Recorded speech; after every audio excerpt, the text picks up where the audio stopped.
challenge you finest China na bayaran po ang last year ko sa college. Alam ko di mo kaya. Wow, takot ako dun. Pero anyways, alam niyo naman ako guys, pag school, okay tayo dyan. Kaya I will say, yes, challenge accepted. Accept ko tong challenge na to. Basta, i-promise mo sa akin na naggagalingan mo ang school mo, mapapasa mo lahat ng classes mo, at maglalakad ka sa huli. At may papakita ka sa aking, ano yung tawag doon?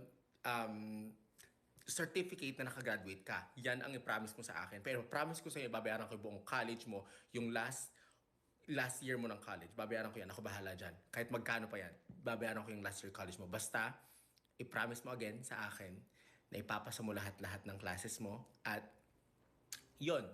Okay? Yun yung deal nating dalawa. Pero challenge accepted. Sige.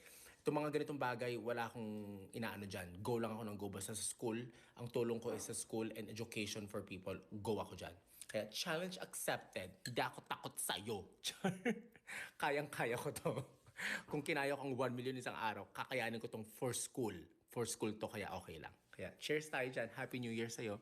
I hope happy ka na wala ka na babayaran for next school year mo. Cheers. Love you.